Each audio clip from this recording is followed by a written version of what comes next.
Assalamualaikum class 7. Today we are going to start with a new chapter, Black Beauty. Black Beauty एक novel है जिसकी writer हैं एना Sewell. इसमें से एक चैप्टर लिया गया है। ये पूरी नॉवल है घोड़ों के बारे में ना, हॉर्सेस के बारे में, मतलब उनकी आप बीती है। ये वो हॉर्सेस को मतलब अपनी स्टोरी सुना रहे हैं। ब्लैक ब्यूटी नाम होता है एक हॉर्स का, वो अपनी कहानी सुना रहा होता है। उसके साथ जो एडवेंचर्स उसने देखे होते हैं, जो उसके साथ गुजरी होती है, वो सारी कहानियाँ वो हर चैप्टर में अपनी सुना रहा होता है।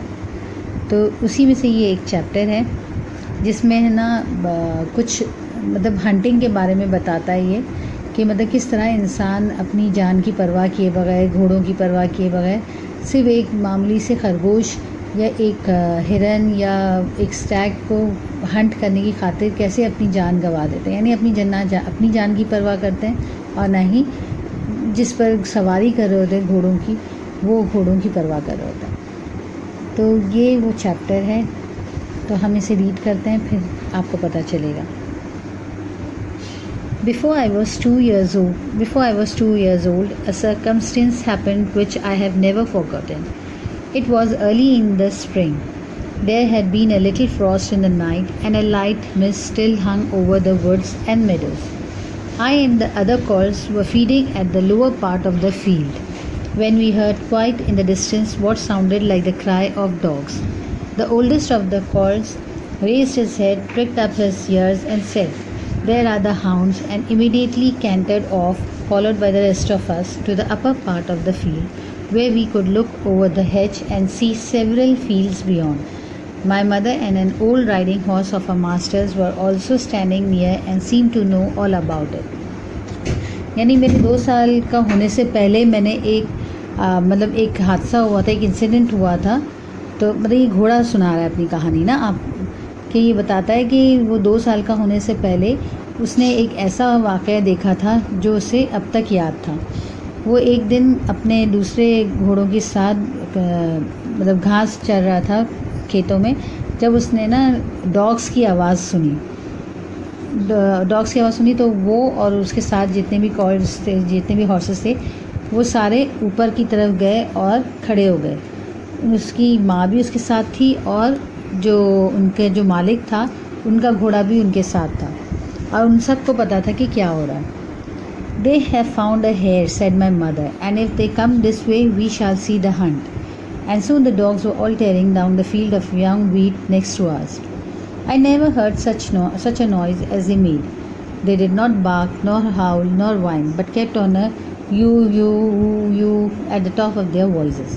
अच्छा, ब्लैक ब्यूटी की माँ ने क्या कहा कि उन्होंने एक खरगोश देख लिया है, तो उसी को हंट कर रही हैं लोग। उतने में डॉग्स को देखा इन लोगों ने, भागते हुए आ रहे थे उनके करीब वाले खेत में, और काफ़ी मतलब आवाज़ें निकाल रहे थे ना। वो कुत्ते जो थे वो काफ़ी अजीब सी आवाज़ें निकाल रहे थे, ना वो बार्किंग कर रहे थे, ना भौंक रहे थे, और ना ही जिस तरह से ग्राउल करते उस तरह से ग्राउल कर रहे थे, बल्कि अजीब सी यू की आवाज़ निकाल रहे थे। After them came a number of men on horseback, some of them in green coats, all galloping as fast as they could.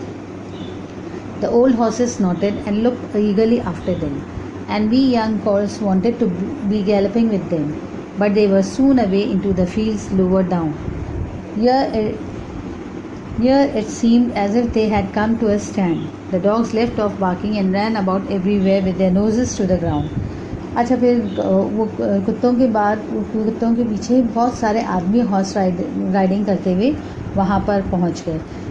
तो इन लोगों ने, हॉर्सेस ने देखा वहाँ पर थे, मतलब बहुत सारे थे हॉर्स राइडर्स वहाँ जो आ रहे थे, और डॉग्स जो थे वो आगे बढ़कर अपनी बार्किंग छोड़कर वो नीचे नाक लगाकर ग्राउंड पे कुछ सूंघ रहे थे।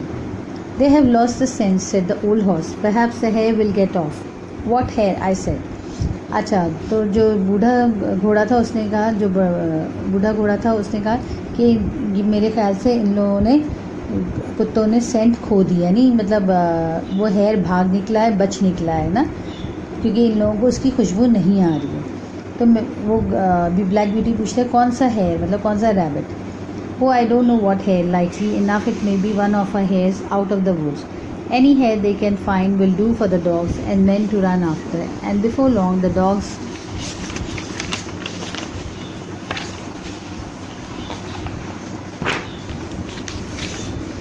began their yoo-hoo again, and back they came together at full speed, making straight for our meadow at the part where the high bank and hedge overhang the brook. Now we shall see the hare, said my mother, and just then a hare, wild with fright, rushed by and made for the woods. अच्छा, फिर दोबारा से उन कुत्तों ने यूं की आवाज़ निकालना शुरू की और दौड़ लगा दी। फिर अचानक इनकी नज़र पड़ी कि वहाँ से वुड्स के अंदर से एक हेयर निकल के खौफज़दा होकर भाग रहा था। तो जब करीब आने लगा तो ब्लैक ब्यूटी की माँ ने कहा, अब हम उस हेयर को, उस रैबिट को हम देख सकते हैं। और देखा तो वाकई वो रैबिट वहाँ से निकला और बहुत ही खौफज़दा होकर भाग रहा था। On came the dogs. They burst over the bank, leapt the stream and came dashing across the field, followed by the huntsmen. फिर कुत्ते भागते हुए उसके पीछे गए और उसके पीछे हंट्समैन, जो हंटर्स थे, वो भागते हुए, मतलब वो अपने घोड़ों के साथ दौड़ लगाई उन्होंने। 6 or 8 men leaped their horses, clean over close upon the dogs. The hare tried to get through the fence. It was too thick and she turned sharp round to make for the road. अच्छा, फिर उसके जब कुत्ते भागने लगे उसके पीछे, उस रैबिट के पीछे, तो कुत्तों के पीछे कौन भाग रहा था? हंट्समैन, जो हंटर्स थे वो भाग रहे थे ना। फिर देखा तो वो रैबिट जो था वो बुश के अंदर दोबारा घुसने की, फेंस के अंदर दोबारा घुसने की कोशिश कर रहा था, लेकिन फेंस बहुत, मतलब उसका वुड्स का बना हुआ था, तो वो पौधों का, वो घने पौधों का बना हुआ था, तो वो अंदर नहीं जा सका। तो उसने दोबारा से रोड की तरफ दौड़ लगाई। But it was too late. The dogs were upon her with their wild cries. We heard one shriek and that was the end of her. लेकिन कब देर हो चुकी थी और कुत्ते उसको पकड़ चुके थे और वो उसको उन्होंने मार दिया। One of the huntsmen rode up and whipped off the dogs who would soon have torn her to pieces. He held up the rabbit and all the gentlemen seemed well pleased. उसने कुत्तों को, एक घोड़सवार जो था वो उतरा और उसने जल्दी से कुत्तों को हटाया रैबिट पे से और उसे उल्टा लटकाकर दूसरे जेंटलमैन, दूसरे लोगों को दिखाया, तो वो बड़े खुश हो रहे थे। As for me, I was astonished that I did not at first see what was going on by the brook. But when I did look, there was a sad sight. 2 fine horses were down. One was struggling in the stream and the other was groaning on the grass. One of the riders was getting out of the water, covered with mud. The other lay quite still. अच्छा, black beauty जो था वो काफ़ी हैरान रह गया था, जो क्योंकि उसने पहले नहीं देखा, लेकिन बाद में जब उसने मुड़कर देखा तो स्ट्रीम, तालाब के पास क्या हुआ कि बहुत ही उदास सा सीन देखा उसने कि 2 बहुत अच्छे से हॉर्स जो थे वो गिरे हुए थे। एक जो था उठने की कोशिश कर रहा था पानी में से और दूसरा जो था वो घास पर पड़ा हुआ कन्हा रहा था। और राइडर्स जो थे उसके, एक पानी में गिरा हुआ, पानी में से निकल रहा था, मिट्टी में भरा हुआ, और दूसरा जो था वो मर चुका था। His neck is broken, said my mother. मेरी माँ ने कहा कि उसकी गर्दन टूट गई है। And serves him right too, said one of the cows. और एक घोड़े ने कहा कि अच्छा हुआ, उसके साथ ऐसे ही होना चाहिए था। I thought the same, but my mother did not join with us. मैंने भी यही सोचा, लेकिन मेरी माँ ने ऐसा नहीं सोचा, उन्होंने मना कर दिया। Well, no, she said. You must not say that. But though I am an old horse and have seen and heard a great deal, I never yet could make out when men are so fond of their sport, they often hurt themselves, often spoil good horses and tear up the fields, and all for a hare or a fox or a stag that they could get more easily some other way, but we are only horses and don't know. तो माँ कहती है कि नहीं, ऐसा नहीं कहो, लेकिन आज तक मेरी समझ में नहीं आया कि इंसान अपनी जान की परवाह करे बगैर, अपने घोड़ों की परवाह करे बगैर, सिर्फ एक मामूली से रैबिट के लिए, एक फॉक्स के लिए या फिर एक स्टैग के लिए क्यों ये हंटिंग करते हैं, क्यों अपनी जान गंवा देते हैं, क्यों अपने घोड़ों को तबाह कर देते हैं, खेतों को तबाह कर देते हैं, अपने घोड़ों को मार देते हैं, जबकि ये आसानी से किसी और तरीके से भी इन जानवरों को हासिल कर सकते हैं। Now mark down a few words for dictation. First one is circumstance, मतलब हालात। मेडोज़ मतलब जो हल्की मतलब ग्रीन घास जहाँ पर जिस इलाके में होती है उसे मेडोज़ कहते हैं।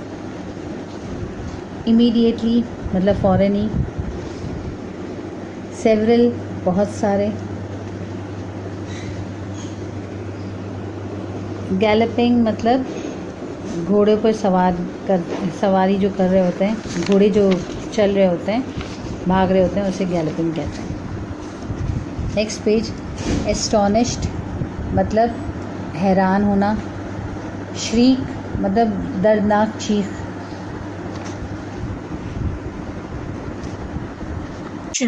Date and day at the top of your textbook page number 26. Before starting the poem, we should know the meanings of some new words which will help us to understand the poem easily. So let's start. The first word is fluffy. It means feathery like clouds or cotton. Here you can see in the picture that there is a cushion and it looks quite soft. It looks quite soft like cotton. Lightning, bright flashes in the sky. It means bright flashes in the sky. Students, when there is rain or thunderstorm, you can see that there are bright flashes in the sky. So these flashes are called lightning. Suppose. Suppose means think or believe. There is a picture of a cartoon which is thinking or believing about something, so it's supposing. Next is wonder. To be unsure and ask questions. It means that the girl in the picture, she is wondering and amazed and she wants to ask questions. Bit, a small piece of chocolate, a small piece or a part of something. Dear students, as you can see that a man is holding a small piece or a bit of chocolate in his hands. Blow out. Blow out means stop burning. Here is the girl who is celebrating her birthday party and she is blowing out the candles. Build, to make, construct. As you can see, a man is building or making a wall. Now it's the reading time.